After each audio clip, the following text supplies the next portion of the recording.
Hi అండి. అందరికీ నమస్కారం. Welcome to my channel. ఈ వీడియోలో రిటైర్డ్ ఉద్యోగులకు శుభవార్త.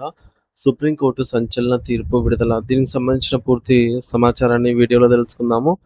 వీడియో అయితే ఎక్కడే గాని స్కిప్ చేయకుండా ఎండ్ వరకు చూస్తే అప్పుడే ఇన్ఫర్మేషన్ పూర్తిగా అర్థమవుతుంది. అలాగే వీడియో చూస్తున్న ప్రతి ఒక్కరు వీడియోకి లైక్ చేయండి ఫ్రెండ్స్. ఈ వీడియోని తోటి పెన్షన్ మిత్రులతో అయితే షేర్ చేయండి. కొత్తగా మన ఛానల్ చూస్తున్న వారు ఇంకా ఎవరైనా సబ్స్క్రైబ్ చేసుకోకపోతే వెంటనే మన ఛానల్‌ని సబ్స్క్రైబ్ చేసుకోండి. సబ్స్క్రైబ్ చేసుకోవడం వల్ల నేను చేసే ప్రతి ఒక్క వీడియో మీ వరకు రీచ్ అవుతుంది. ఇక ఆలస్యం చేయకుండా వివరాల్లోకైతే వెళ్ళిపోదాము. ఫ్రెండ్స్, ఇక విషయానికి వచ్చినట్లయితే భారతదేశ అత్యున్నత న్యాయస్థానమైనటువంటి సుప్రీంకోర్టు దేశవ్యాప్తంగా ఉన్న లక్షలాది మంది రిటైర్డ్ ఉద్యోగులకు మరియు పెన్షనర్లకు వెలకట్టలేని ఒక గొప్ప శుభవార్తను అందజేస్తూ చారిత్రాత్మకమైన తీర్పును వెలువరించింది. ఈ తీర్పు కేవలం ఒక చట్టపరమైన ఉత్తర్వు మాత్రమే కాదు, తమ జీవితకాలమంతా ప్రభుత్వ సేవలో దేశాభివృద్ధిలో భాగస్వాములైన వృద్ధులకు లభించిన ఒక గొప్ప నైతిక విజయమని మనం నిస్సందేహంగా చెప్పుకోవచ్చు. ముఖ్యంగా పదవీ విరమణ తర్వాత ఆర్థిక భద్రత కోసం ఎదురు చూసే పెన్షనర్ల విషయంలో సుప్రీంకోర్టు తీసుకున్నటువంటి ఈ నిర్ణయం వారి భవిష్యత్తుకు ఒక బలమైన భరోసాను కల్పిస్తోంది.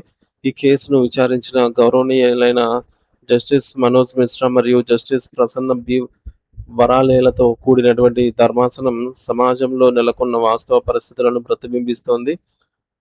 ప్రతిబింబిస్తూ అత్యంత కీలకమైన వ్యాఖ్యలైతే చేసింది. నిత్యావసర వస్తువుల ధరలు ఆకాశాన్ని తాకుతున్న ప్రస్తుత కాలంలో ద్రవ్యోల్బణం లేదా ధరల పెరుగుదల ప్రభావం అనేది కేవలం విధుల్లో ఉన్న ఉద్యోగులకే పరిమితం కాదు. అది విశ్రాంత ఉద్యోగులైన పెన్షనర్లపై కూడా సమానంగానే ఉంటుందని కోర్టు కుండబద్దలు కొట్టినట్టు చెప్పింది.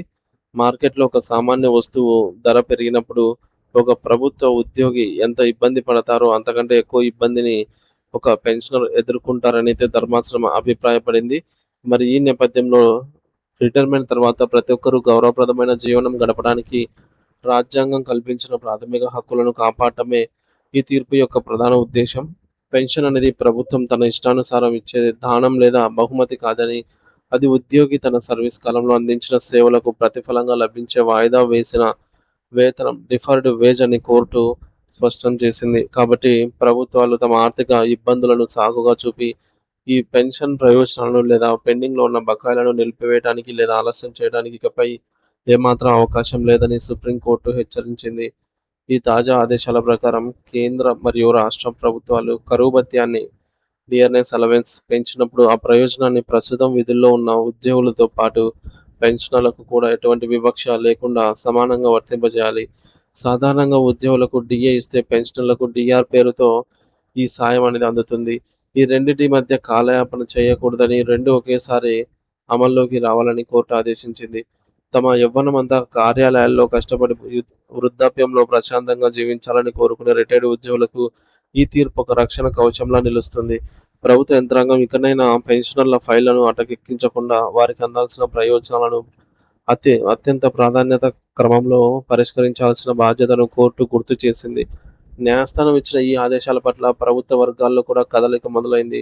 సంబంధిత శాఖల మంత్రులు మరియు ఉన్నతాధికారులు రిటైర్డ్ ఉద్యోగుల పట్ల సానుకూల దృక్పథంతో ఉండాలని నిర్ణయించుకున్నారు.